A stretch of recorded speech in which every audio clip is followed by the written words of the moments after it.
नमस्कार मित्रांनो, स्वागत आहे आपलं डॉक्टर वर्षा आरचौरे यूट्यूब चॅनलवरती। या चॅनलच्या माध्यमातून आपण वेगवेगळे उपक्रम राबवतो आणि त्यातीलच एक भाग म्हणजे जानेवारी 2025 पासून आपण सुरू केलेला आर्थिक साक्षरता मोहीम अभियान। या अभियानांतर्गत आपण आज पुढचा व्हिडिओ पाहत आहोत। मागील 2 व्हिडिओमध्ये आपण पाहिलं की आर्थिक फसवणुकीपासून सावधान कसं राहायचं आणि आर्थिक फसवणूक कशी होते। तर आजच्या व्हिडिओमध्ये आपण प्रत्यक्षरित्या आर्थिक फसवणुकीचा प्रकार कशा पद्धतीने चालतो आणि अगदी सुशिक्षित लोकांना, सर्वसामान्य लोकांना आणि एकूणच सर्वांनाच कसा गंडा घातला जातो हे आपण जाणून घेऊयात। त्यातला एक प्रकार आहे सध्या जे खूप चाललेलं आहे, शेअर मार्केट किंवा मार्केट ट्रेडिंग, स्टॉक ट्रेडिंग असेल, क्रिप्टो बिटकॉइन ट्रेडिंग असेल, असं वेगवेगळ्या प्रकारचं ट्रेडिंग। या ट्रेडिंग मध्ये काय होतं, सध्या टेलिग्राम वरती अनेक ग्रुप्स आहेत। त्यामध्ये एक चॅनल जर पाहिलं तर कोर्स युग म्हणून एक चॅनल आहे, NSE सर्टिफाईड असं ते देतात आणि नेमकं इथंच आपली फसगत होतं काय, असे channels NSE certified, SEBI registered असं टाकतात, आपण त्यांना सबस्क्राईब करतो, त्यामध्ये वेगवेगळे मेसेज येतात आणि आपण ते फॉलो करत जातो आणि आपल्याला खूप मोठा आर्थिक भुर्दंड लागतो। कसा, तर या चॅनलवरती एक एक्झाम्पल म्हणून सांगते, कोर्स युग NSE सर्टिफाईड असं ते चॅनलचं नाव आहे आणि त्या चॅनलवरती काय करतात तर ते काही ट्रेड देतात आपल्याला, म्हणजे हा ट्रेड लावा एवढ्या किमतीला, त्याचं एवढ्या किमतीपर्यंत तो वाढेल आणि त्याचं एवढं प्रॉफिट तुम्हाला होईल, असं काही सुरुवातीला ट्रेड देतात। तर आपण पाहतो की ते ट्रेड सक्सेसफुल होतात, म्हणजे जे ट्रेडिंग मध्ये आहेत त्यांना ही गोष्ट समजू शकते, ते ट्रेड सक्सेसफुल होतात, तो प्रॉफिट होतो आणि मग नंतर ते मेसेज टाकतात की तुम्ही आमच्या चॅनलच्या माध्यमातून किंवा आमच्याशी जोडून आणखीन पैसे कमवू शकता, तुमचा खूप प्रॉफिट होऊ शकतो। त्याच्यामध्ये एक मेसेज टाकला जातो जो की बाजूच्या स्क्रीनवरती आपल्याला बाजूला दिसतोय आपल्याला तो मेसेज असा असतो की अमुक पैसे इन्व्हेस्ट करा आणि अर्ध्या तासामध्ये एवढे पैसे मिळवा, अमुक पैसे इन्व्हेस्ट करा 2 तासामध्ये एवढे पैसे मिळवा। उदाहरणार्थ 5,000 रुपये इन्व्हेस्ट करा आणि अर्ध्या तासामध्ये 25,000 मिळवा, 10,000 इन्व्हेस्ट करा आणि 1 तासामध्ये 40,000 मिळवा, अँड सो ऑन। बाजूच्या इमेज मध्ये आपल्याला दिसत आहे। तर अशा प्रकारचे ते मेसेज टाकतात। बऱ्याच वेळा काय होतं, शिकलेली मंडळी हे खरं आहे की नाही हे जाणून घेण्यासाठी आणि यातील सत्यता पडताळण्यासाठी सुरुवातीला थोडं अमाऊंट टाकून चेक करतात, कारण यांनी लिमिट दिलेली असते 5,000 ते 1,00,000। तर बरीच मंडळी 5,000 पर्यंत अमाऊंट टाकतात। असंच आमचे जवळचे एक कलिग अरुण पाटील म्हणून यामध्ये फसलेले आहेत, त्यांनी तो स्क्रीनशॉट शेअर केला, बाजूलाच आपल्याला ती रिसिप्ट पण थोड्याच वेळात मी आपल्याला दाखवेल। तर ते काय करतात की अशी माणसं 5,000 रुपये टाकून बघूयात बाबा हे खरंच ट्रस्टवर्दी आहे का, व्हेरीफाईड आहे का, हे चेक करण्यासाठी ते चेक करतात। तर आमच्या मित्रांनी 5,000 रुपये टाकले आणि नंतर त्यांना 1 तासाभर अर्ध्या पाऊण तासांनी मेसेज आला की सर कॉंग्रॅच्युलेशन्स आणि तुमचा खूप मोठा प्रॉफिट झालेला आहे आणि त्यांना जवळपास 34,000 रुपयाचं प्रॉफिट झालाय असं दाखवलं गेलं। त्यानंतर त्यांना मेसेज आला की सर याच्यावरचं GST अमाऊंट जे आहे ते तुम्ही पे करा आणि तुमचं अमाऊंट तुम्ही विड्रॉ करू शकता। तर GST अमाऊंट जवळपास 7,500 त्यांना सांगितलं गेलं होतं आणि ते तुम्ही पे करा आणि तुमचं 34,000 रुपये तुम्ही विड्रॉ करू शकता। तर या ठिकाणी फसगत कशी होते, तर आपल्याला असं वाटतं की वा माझे 5,000चे 34,000 झालेत तर चांगलीच गोष्ट आहे, आता GST 7,500 भरायचं आहे म्हणजे 12,500 माझे गुंतवणूक आणि 34,000 प्रॉफिट, म्हणजे जवळपास माझं प्रॉफिट डबलच होतोय, तिपटीच्या जवळपास प्रॉफिट आहे, तर तो का घेऊ नये म्हणून तर GST ही त्यांनी पे केला, 7,500 रुपयाचा GST ही त्यांच्याकडून पे करण्यात आला आणि त्यानंतर समोरून मेसेज आला की अजून सिस्टीम मध्ये अपलोड होत नाहीये। असं करत करत या गोष्टीमध्ये 1 दिवस घालवला, अख्खा 1 दिवस घालवल्यानंतर रात्री त्यांना सांगितलं गेलं की माझं ब्रोकरेज 15% द्या आणि तुम्ही तुमचे पैसे विड्रॉल करा। याच्यामध्ये फसगत कशी होते, तर हे वेगवेगळे स्कॅनर्स पाठवतात ज्याच्यावरती ते पेमेंट घेतात। सुरुवातीला 5,000 साठी पाठवला गेला, नंतर 7,500 साठी वेगळा स्कॅनर पाठवला गेला आणि परत की माझी 15% ब्रोकरेज फीस द्या, त्यासाठी वेगळा स्कॅनर पाठवला गेला. आणि अशा माध्यमातून आपल्याला गंडवलं जातं. आणि ऍट द एंड जेव्हा त्यांच्या लक्षात आलं की ही तर आपली फसवणूक होते, कारण ते बोलले ब्रोकरेजचे पैसे तुम्ही त्या झालेल्या प्रॉफिट मधून मायनस करा आणि उरलेलं माझं तुम्ही परत करा, तर त्यावेळी त्यांना ते परत केलं गेलं नाही. यामध्ये आणखीन काय होतं तर ते आपल्यासोबत वेगवेगळे स्क्रीनशॉट शेअर करतात की आमच्याकडे एवढं अमाऊंट इन्व्हेस्ट केलं आणि त्याचं एवढं रिटर्न आम्ही एवढ्या वेळात या व्यक्तीला परत दिलं.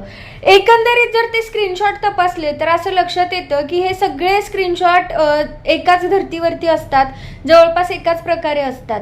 ते सांगतात की आम्ही तुम्हाला GST बिल दिले, ऑथराइज्ड बिल आहे, आमच्या कंपनीचं बिल आहे, पण प्रत्यक्षात असं कुठलंही कंपनी किंवा असं काहीही नसतं आणि ही एक प्रकारची फसगतच होत असते.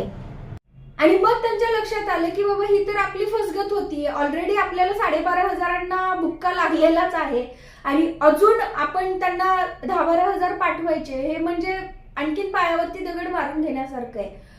या गोष्टीमध्ये मुळात होतं काय तर आपण या गोष्टी सर्वांसोबत शेअरही करत नाहीत. आता योगायोगाने आमचे खूप चांगले संबंध आहेत, त्यामुळे त्यांनी हे शेअर केलं, अगदी स्क्रीनशॉटही शेअर केले, टेलिग्रामच्या विविध चॅनलचे त्यांनी स्क्रीनशॉट शेअर केलं, ते मेसेजेस शेअर केले. आणि त्यानंतर आपल्या एक गोष्ट लक्षात आली की आपण फसलोय किंवा आपली फसगत झालीये हे समोर सांगण्यासाठी किंवा लोकांसोबत शेअर करण्यासाठी आपण लाजतो किंवा आपल्याला त्यामध्ये कमीपणा वाटतो. आणि तसं पाहिलं गेलं तर त्यांना बोलले की तुम्ही पोलिसांमध्ये सायबर क्राईमला कंप्लेंट करा, तुमचं काम होऊ शकतं. तर त्यांनी सांगितलं की मॅडम फसवणूक म्हणजे अशी फसवणूक कसं म्हणता येईल, ऍक्च्युली झाली आहे फसवणूक, पण याला सायबर क्राईम मध्ये किंवा पोलिसांमध्ये कंप्लेंट काय करू, कारण त्यांनी स्क्रीनशॉट पाठवला, त्यांनी स्कॅनर पाठवला आणि मी पेमेंट केलं. तर हे असं नाही झालेलं आहे की बाबा माझ्याकडचं पेमेंट कोणी चोरलंय किंवा ते चुकून झालंय, काही ऑनलाईन फ्रॉड झालाय, असंही झालेलं नाहीये. तर मग मी याच्यामध्ये कंप्लेंट नेमकी काय करू.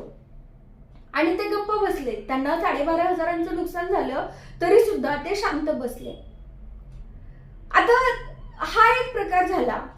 सध्या डेंटिस्ट लोकांची फसवणूक करण्याचं खूप प्रमाण वाढलेलं आहे आणि ती फसवणूक लिटरली ऑफलाईन होते. कशी ते मी सांगते आणि हे माझं स्वतःचा अनुभव आहे. आणि आमची IDAची जेव्हा मीटिंग होती तेव्हा जेव्हा आम्ही डिस्कस केलं तेव्हा लक्षात आलं की अनेक डेंटिस्ट सोबत हे घडत आहे. कोणीतरी एक जण येतो आणि सांगतो की मॅडम माझी आई तुमची पेशंट आहे, तुम्ही मला ओळखलं की नाही. आणि अगदी इतके कॉन्फिडंट असतात की आपण खरंच त्यामध्ये फसलो जातो. मी पण हे पाहिलं, तो सो कॉल्ड व्यक्ती आला आणि त्याने नाव सांगितलं की मी भोसलेंचा मुलगा आहे, माझी आई संगीता भोसले तुमची पेशंट आहे, तिचं रूट कनाल आणि कॅप तुम्ही केलेले, तुम्ही विसरलात का, थांबा मी तुम्हाला आईचा फोटो दाखवतो म्हणजे तुमच्या लक्षात येईल. त्यानं फोटो दाखवला एका लेडीचा आणि ही माझी आई, आणि मॅडम मी आलो होतो आईसोबत, कदाचित तुम्ही मला विसरलात, आता माझा पुढचा दात पडलाय त्यामुळे तुमच्या लक्षात येत नाहीये, त्यामुळे तुम्ही मला ओळखू शकत नाहीयेत कदाचित. अच्छा मॅडम मला ना मदत हवी होती, बाहेर माझा कुरिअरवाला थांबलाय, माझं कुरिअर आलंय आणि त्याला कॅशच हवी आहे, तुमच्याकडे कॅश असेल तर द्या मी तुम्हाला ऑनलाईन करतो, असं सांगितलं जातं. आणि मग ते आपल्याकडून कॅश घेतात आणि धूम ठोकतात. योगायोगाने कॅश माझ्याकडूनही दिली गेली नाही किंवा माझ्या ज्या कलिग सोबत चर्चा झाली त्यांच्याकडूनही दिली गेली नाही. पण बऱ्याच वेळा असं होतं की आपण या गोष्टींना फसलो जातो आणि इथं फसवणूक होते. तिसरा प्रकार असा चाललेला आहे सध्या की हायवेवरती तुम्हाला थांबवलं जातं. तुम्ही जर बाईक किंवा 4 व्हीलर मध्ये असाल तर हायवेवरती थांबवलं जातं आणि तुमच्याकडे मदत मागितली जाते. अगदी गयावया करून तुम्हाला असं सांगितलं जातं की मी सो अँड सो ठिकाणी निघालेलो आहे, पण पोलिसांनी माझं चलन काटलं, now I am literally gone cashless. आणि ते अगदी इंग्लिश मध्ये सुद्धा बोलतात की आपल्याला खरंच विश्वास वाटावा की I am gone cashless and please help me out with some cash and I will transfer you as soon as I reach my destination and all, असं ते सांगतात. तर हा सुद्धा एक फसवणुकीचाच प्रकार आहे. आपल्या कष्टाच्या मेहनतीच्या पैशांवरती डल्ला मारण्याचा हा प्रकार सध्या खूप जोरात चालू आहे. तर मित्रांनो, सगळ्यांनी अशा प्रकारच्या फसवणुकींपासून सावध राहा. बाजूला स्क्रीनवरती जे आपण पाहताय, जे मेसेजेस आपल्याला दिसत आहेत इमेजेस मध्ये, या गोष्टींना बळी पडू नका. सरते शेवटी मी आपल्याला हे नंबर सांगू इच्छिते की नेमकं कोणत्या नंबरवरून फसवणूक होते. सध्या तरी माझ्याकडे जे आलेले नंबर आहेत ते आहेत, बाजूला आपल्याला दिसतच आहेत, 6376986212, 8107602358, 9462695905, 8875356401, 8503831096. आता यामध्ये आणखी त्रासदायक गोष्ट कुठली आहे, आमच्या काही पोलीस मित्रांशी जेव्हा आमची चर्चा झाली तेव्हा त्यांनी सांगितलं की मुळात हे नंबर जे तुम्ही सांगताय तर ते रेग्युलर कॉल या नंबरवरती लागत नाही. या नंबरवरती व्हॉट्सअप कॉलच फक्त लागतो, रेग्युलर कॉल लागत नाही. त्यामुळे हे नंबर ट्रॅकही होत नाही. आणि अशा पद्धतीने पोलीस सुद्धा आपल्याला मदत करायला पुढे सरसावत नाही. तर जे पण हा व्हिडिओ बघत असतील त्यांना माझी रिक्वेस्ट आहे की कृपया आपण जास्तीत जास्त लोकांपर्यंत ही माहिती पोहोचवा, हे नंबर सगळ्यांपर्यंत जाऊ द्या. अशा फसवणुकीला बळी पडू नका. आणि जे पोलीस मधील सायबर क्राईम मधले पोलीस असतील किंवा इतरही ज्यांना फसवणूक लोकांची होण्यापासून वाचवण्यासाठी इंटरेस्ट असेल, जे सो मोठं काम करण्यासाठी तयार असतील, त्यांना माझी विनंती असेल की कृपया आपण या गोष्टींकडे लक्ष द्यावं, या नंबरकडे लक्ष द्यावं. आणि आपल्या माध्यमातून आणखीन ही फसवणूक किंवा हे घोटाळे उघड होऊ शकतात. कारण आपण पाहतोय की मोठमोठ्या कंपन्या घोटाळे करतात, टाळेबंद करून गुम होतात. आत्ताच आपण टोरेस पाहतोय, अशाच अजून कंपन्या आहेत. तर मित्रांनो, एकच कळकळीचं आवाहन आहे, आपला कष्टाचा मेहनतीचा पैसा असा कोणाकडेही देऊन किंवा कोणावरही विश्वास ठेवून आपली फसगत करून घेऊ नका आणि आपलं आर्थिक नुकसान करून घेऊ नका. धन्यवाद.